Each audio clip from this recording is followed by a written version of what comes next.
Okay, welcome to InkDropFalls channel, and today we're going to be using VR and we're going to be doing 3D illustration using Gravity Sketch, which you can probably see down the bottom here. So what I've got here is quick planning lines for this mech, and then these darker lines here that you can see are going to be mostly final. I'm going to be filling it out and blocking it out later. So I'll give you a quick view of what I've got, so you can see now. And I've got some reference images here that I'm using as well. I don't really need them now that I've got mostly blocked out and kind of the shape I want. I can continue it here. And you can go inside as well. That's the great thing about VR, is that you can really immerse yourself inside the piece. And I'll quickly show you what we can do with it. So you can draw a dashboard up here like this. Oh, not like that. And we want mirrored mode on. So we'll get the mirrored mode on. So this line here is the mirror. You can see there. So I'm just going to draw it simply in 3 dimensions, just to give you an idea of how it works. And we can have a video screen there, maybe another video screen there, and some buttons here. And you'd have the joystick here, say. And down there you can see where I'd have the pedals. And then we can take the cockpit out like this, and we can do what I call a frame. Wireframing it, so that way you can just get the overall shape better. So it's as simple as that. It really is as simple as that. So let's go back and let's get started. Right. So first I'm going to pick black. Nice deep colour. Make sure my line's similar in size. And I'm going to want a point line for this one now. I use the ink for doing these sketch lines, which are the grey ones. And I use the point line for doing a more final second stage, shall I say, proper name for it. And you can grab this handle here and you can move it up here. This is called my paint hand and this is my off hand. So your tools on this side, and you can pick your objects up with this one. Whatever's inside that red ball you can increase, that's what you can move. And the red button goes backwards, undo. So we've got planar, so you can draw on one plane. So we won't be using any of that. We'll be using a point mode, and that's to set the thickness of it, but I don't want to mess with that yet. So I'm going to move that and keep that there, out of the way. Here we go. So where should I start blocking off again? I wasn't sure about this front, where I was going to keep that yet, or what I'm going to quite do for that. I was working on the back before, so we'll continue with that. And you can see here, this line comes around here like this. Okay. So with the point system, it's kind of straight, and when you click, it points it down, and you can plot out your lines. So like 1, 2, 3. I like to keep it 3 at the beginning, if I can. And then click on the other hand, finishes it. And you've got the 2 fingers together, and you can adjust the scale. Green and the red and the blue is the axis. Okay, so we can see that line there we've done now. It's not quite lined up, so what you can do, you can shrink this ball down, whatever's inside that, you can sort of angle it. Right? And you can add points to it as well, but I don't need to do that just yet. So you can see now that that goes in. So if I was to join that up, like that, so you can see what's going on with that shape. I don't quite want that yet. Another thing that is finicky about this software is the brush stroke size. If you move it, it's really hard to get back to where it was. You can see it moving up here. And say I had it just like there, for instance, and I moved it by mistake like that. I mean, it's really hard to get it back to exactly where it was before, because you don't really know where it was before. So I mean, sort of a number value would be handy for that, which they could do with. So I think that's about the thickness. Almost a little bit thicker than I thought, so let's go around with this.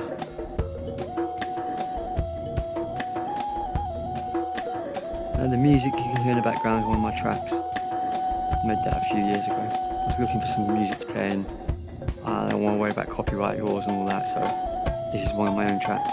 I won't have to worry then. Okay, so going to carry on with this. Around this. You don't have to be too accurate with it. Not at this stage anyway.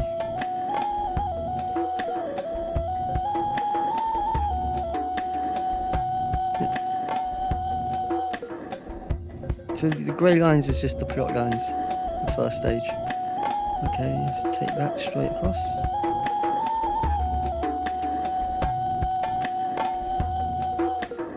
Yep. I'm not really sure what's going to happen with that shape yet, nor with this top bit. I haven't decided yet. I do want this shape in here though, because this can just make it out. I think it looks really cool. It's going to be part of the canopy. I'm not quite sure to do that yet. I want it sort of more curved. So let's get rid of that. Let's do it again, but with a little bit more curve to it.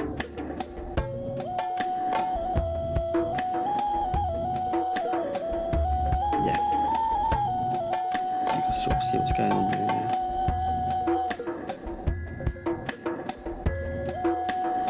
I'll do another one. So when I do these lines here, I don't normally keep them. It is more of a guide, so I can sort of see the actual shape. And the way to think about that is like I was building a chicken frame. So I can remove those lines there. They're just there, so I know that that is going to be round. It's a little bit too round. Yeah, a little bit more shadow than that. Perfect. And I can duplicate that. This can be finicky. See, that's as small as I can get that circle now. So you can highlight two like that. You don't want that. So that can be a pain in this software. And also the duplicating move could be better. There's a few things in software that could be better. This is not an accurate software. I'll remove that. Okay, so I want this shape here.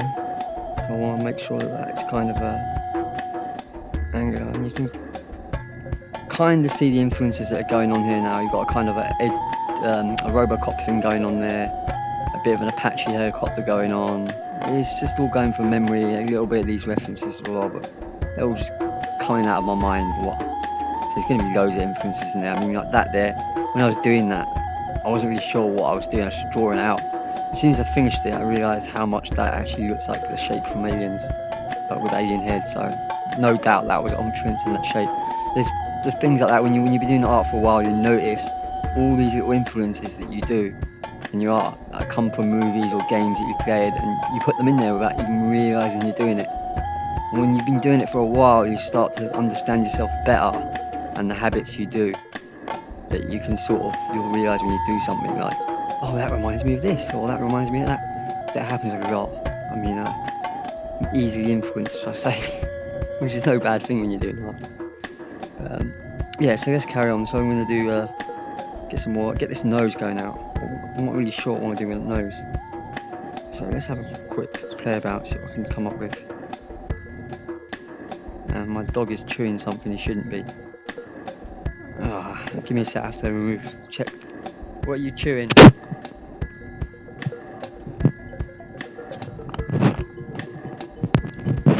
Yeah, he's got one of my socks.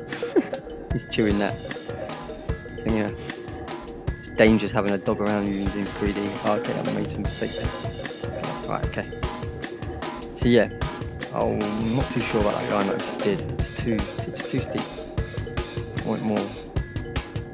Yeah. I want more of an angle to this as well. Yeah, that's better. Maybe not. It's not quite right. I'm not sure what track's going to play next. I'm hoping it's one of my own ones and not a copyright thing. I have to check that.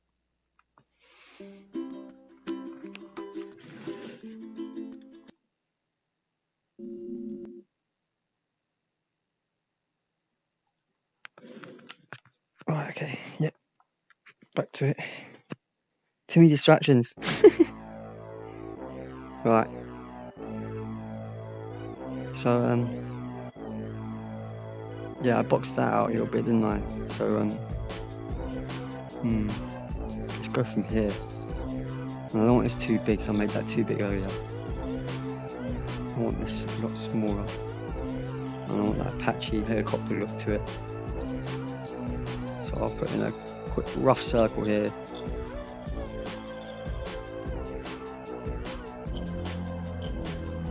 I want a slight little point to that. And the same here, so I'm gonna do what I was doing before, which is I call caging it, or wireframing it. So I can get an idea of that shape. I haven't been using the software all that long, so there's a few little mistakes I make like there. When I click like this, and I want to finish the line, you're supposed to click with this one. I click with this one, so I end up doing this, which is not what you want. You get used to it, I suppose. So yeah, I'm not sure whether, yeah, let's have that shape in this. That right there, you can see the shape is just obviously coming from cars. When you look at a skirt of a car, that's where that idea was coming from, that shape. Well, that's what was going through my mind when I was doing that. So again, all these little shapes and things that you see me do, things I've seen amongst other places and other objects that come into art. And sometimes you're, like I said, you're aware of it, and sometimes you're not. I'm quite aware of it. I'm pretty sharp like that. I know exactly where my designs are coming from and have an idea of what is influencing me quite well. I do like psychology and psychology of art as well, how these things are formed. I think it's good. It's good to learn that. Okay, so you can see now what we've got. Yeah, it's looking pretty cool. So I was thinking maybe these things could be headlights. If this was an Apache helicopter, I imagine that would be like a sensor where the cameras would be and stuff for night vision. So maybe I put some cameras there, and maybe that thing can rotate some way. And maybe this could be a door that opens up that way, or do you go in through the bottom, or do you go from the back? Haven't decided. These are all things. I think maybe through the bottom might be pretty cool, because it kind of looks like with this spoiler shape that it wants to drop down like a car. So maybe I could put some sort of like a helicopter style skis on it. So when it comes down, it lands on the floor, the legs go down and it lands on the floor and the pilot can get in. That might be quite cool. I don't think I've seen that done before either. That might be quite a cool idea. So I'm gonna carry on with this again. I'm gonna, same thing, just framing it out. Those lines are coming out later. They're just there, so I'm getting shape. But yeah, let's go for this here now. This is very jawline. This is just like your jaw, corner of your jaw. So I can see that might be what I was thinking when I was doing that shape. Again, I'm not consciously aware of these shapes. I just sketch them out fast, and then when I analyze them again afterwards, I realize I'll see that where have I seen that shape before, and that would be your jawline. So you can see now that would kind of look like a skull, like if that was a face. There were the eyes. There's a lot of that going on the nose, back of the skull. Yes, you can see how these shapes work. And I need to see that angle's not quite right, so I need to fix that later. We'll carry on, because I wasn't sure even what that was supposed to be. I like it. I'm not sure if I want to keep it or... I like this bit now, we're keeping this bit, because the idea of this... Right, if I go across now, just to quickly show you. So you can imagine that goes across there. I'll put the circle in there so you get what I'm talking about. So, the idea is, if there was a drop ship, and you wanted to drop these down, it could hook on to a sort of device like this, right? That then could fold, so it could fold up like this. So you imagine if this was the drop ship, and that's how it would be inside the drop ship. So maybe that would be the front of the spaceship there, and then what it could do is it could drop itself down like this. So now it has no cockpit. Maybe there was another cockpit that was up here that could fly away. So essentially it was like a mech that was a ship, which I thought was cool. And the way that can come down, it unhooks there and then goes back up. Like that. So that will come down, then that will go inside the ship, it'll come out, it fold down, drop it off, fold up, fly away. This is the lockpicking That was lawyer, and the what I idea, have for anyhow, you that little today thing is that's a being back. master lock. Like I said, with I a might not even never 875 use that idea combination padlock. It might not This even is a happen, but relatively that's new what lock, was only the about thinking 4 years behind old, that. I believe. And the So, mechanism I in it mean, is maybe it might be cool completely just to do different that. from the I'm not sure if I superficially want to design a similar dropship though. Masterlock We'll have to Model see. 175, Got enough which has been enough a stuff to design right mainstay now. of the product line from Masterlock for several decades. Now, this new mechanism appears to be So poised yeah, to and getting that replace shape the going. old and can already be found in the M175, But actually, I the don't want it like that. 875, I which want it is this more lock, and the like 975, which is this. the brass version of the 875. Now, the 175 has a number of well-documented design flaws that Masterlock seems to have tried to fix Oh, in the I don't know. 875. In I have order of to mute that because severity, I don't know whose that is. this That lock channel can is. be bypassed Yeah, that. relatively quickly with a tool.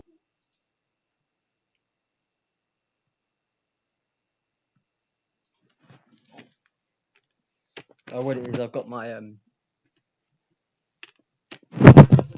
in the background, and it's supposed to be playing my music, but sometimes it goes to other playlists, to other videos on this playlist, and get into copyright issues with that. So I don't really want to do that. Luckily, you can barely hear it, but we'll have to see. Hopefully, it doesn't mess up the video. So yeah, let's carry on again with more instructions. My life all over. So yeah, we're getting there. I think it's time to save. It's always a good idea. So you hit the blue button here, you go save, save. I'm going to call it, it's still stage 2, but I'm going to call it stage 2A. Right, what bits do I want to do? Oh, let's get, I kind of want to get this back done and out of the way. I'm not too sure what I want to do for it there. Something like that. Yeah.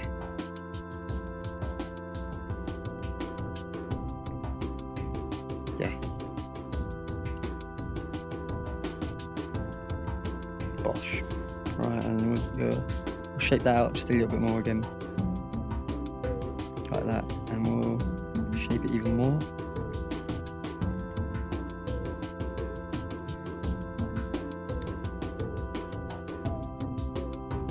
A little bit. There we go. We're getting there.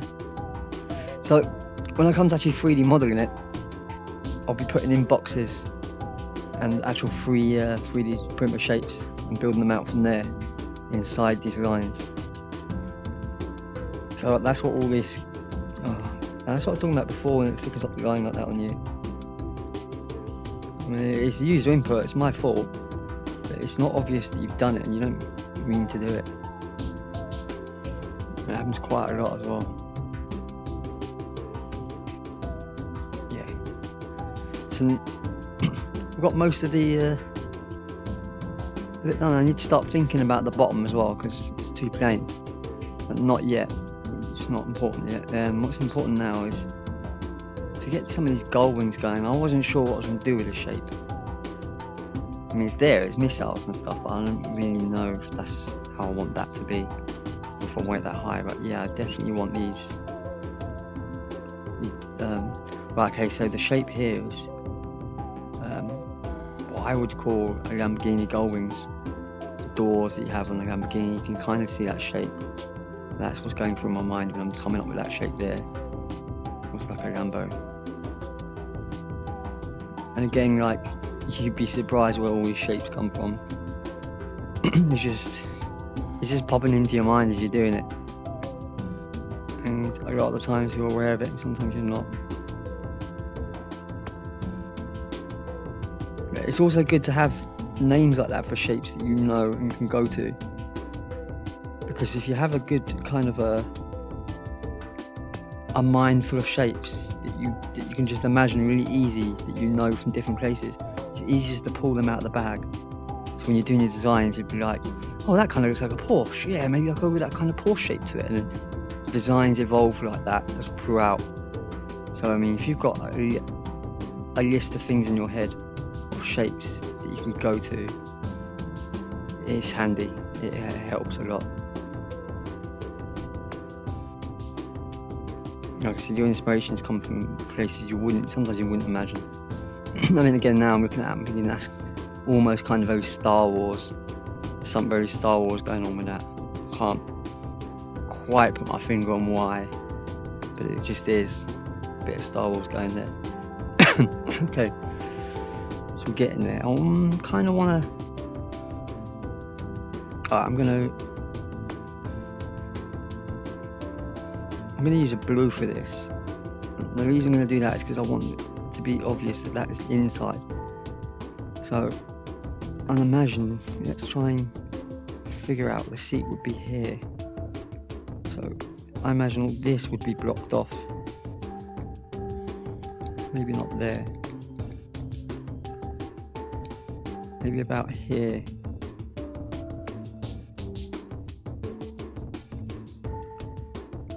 I imagine that would be blocked off there, and that would be where this pilot sits.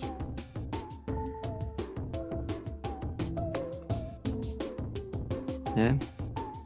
And that would be like the engine and stuff behind it. But then maybe he wouldn't sit there because you have the legs here, so you have to compensate for that, like it was like a wheel arch. Which is kind of cool because then it kind of gives it that car look to it, which I think is pretty cool. So yeah, that would be where the seat is in the middle, and that would be where that joint is.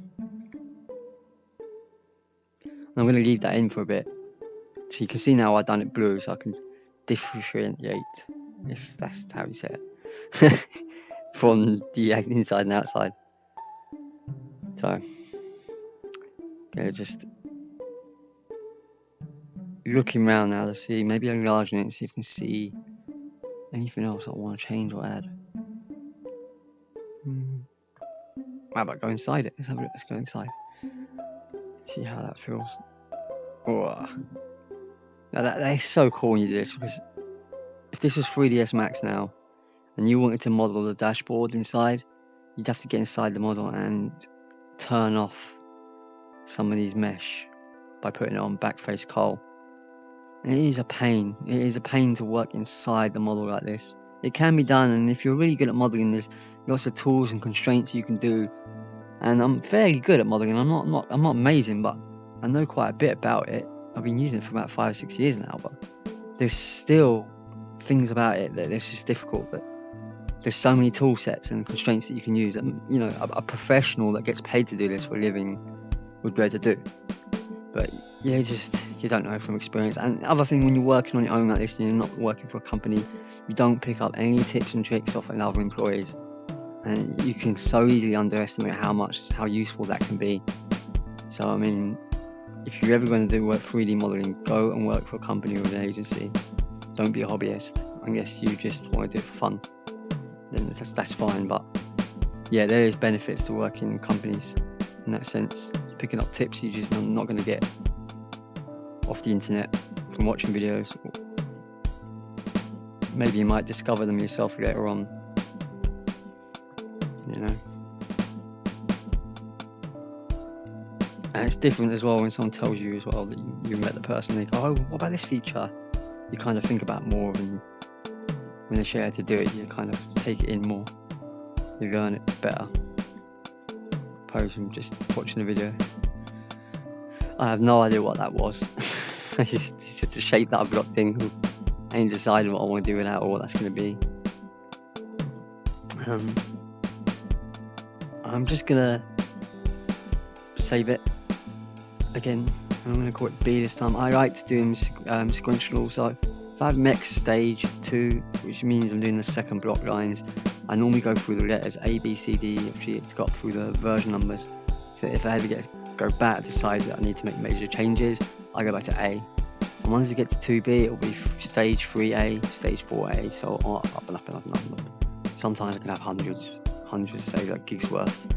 When I finish the final, take all of them, zip them down, put them into a zip, and put that into the folder named Mech A or whatever it is going to be. Maybe I can come up with a name of it better than Mech A. I haven't decided yet. Robocod.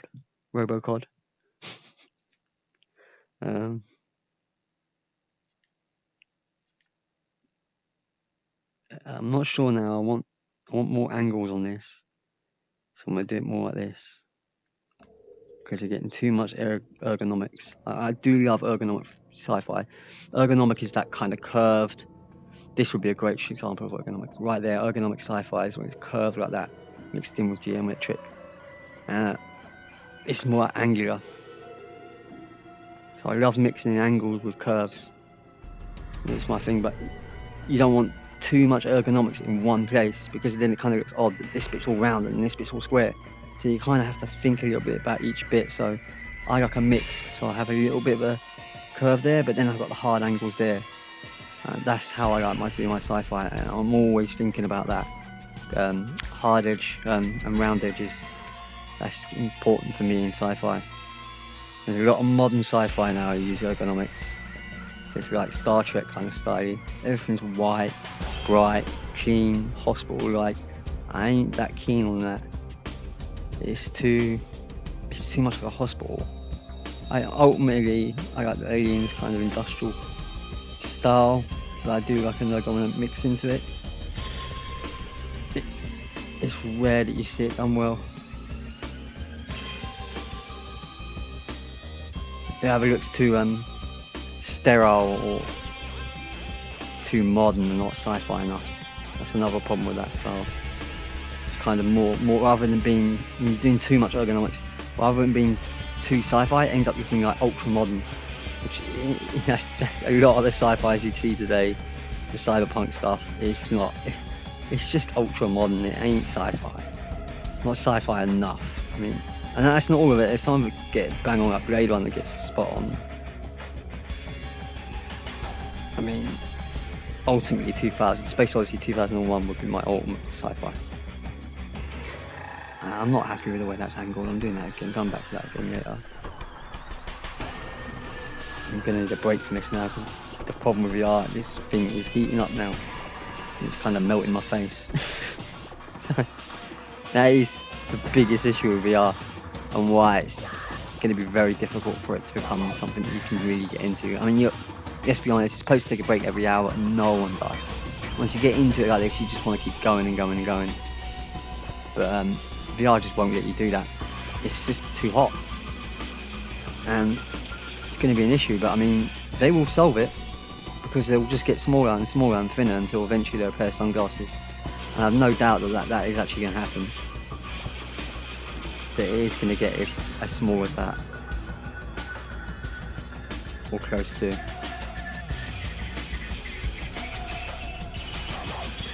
I mean, what really needs to happen, it needs more customers.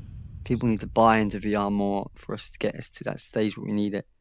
Because it is amazing, but it's got some little flaws that don't have to be there in the future. But if people don't buy it and it doesn't sell well enough, then it won't get there. That's the issue. So I'm really hoping this will take off. I mean, to do this in Max now, this is amazing, because when I take this into Max now, I've got something to work with. That's so different for me, because I'm not an illustrator. I can do it, but I'm not very good at it. I've got basic skills. And one of my major flaws with illustration is perspective. You need to have really good perspective. It takes a lot of skill and a lot of learning, man, and years and months and years to get perspective down. So you can be a good illustrator in 2D and stuff, but then you might not be that great in perspective, and you have a great in perspective. I haven't put the time and effort into pen and paper to have that pen skill yet.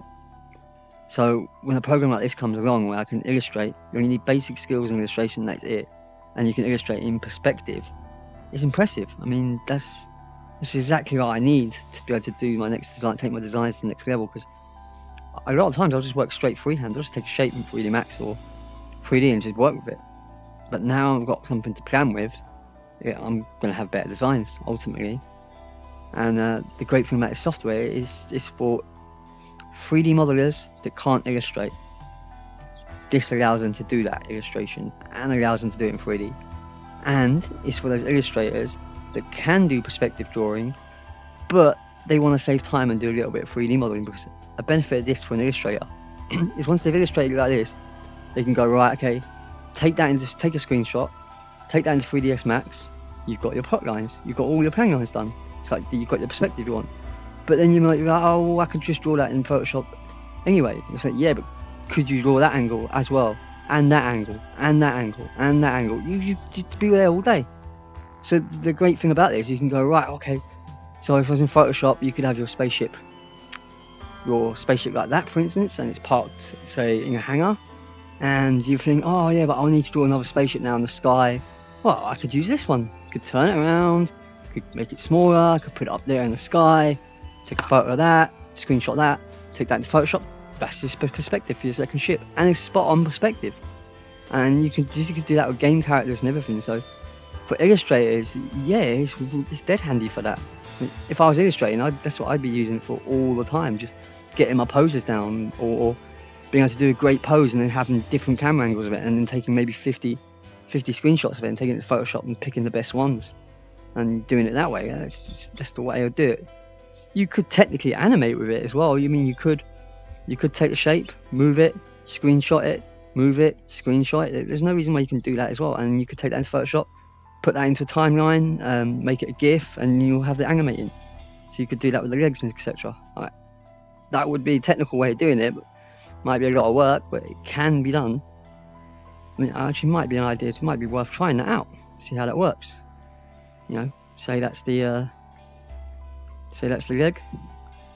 I could move the leg, screenshot, move the leg, screenshot, move the leg, screenshot, and at the same time you could be rotating that, and so on. Put them all together, you have an animation. So that's what I'm going to go with it for now, folks. I'm going to have a break, and I'll record the second part for you when I carry it on. And hit the like and subscribe. This is new. This is going to be the first one of a new series. I'm going to be doing a lot more of these videos. This is the first time where I'm actually talking about my artwork and explaining what's going on. So I want to make more of a habit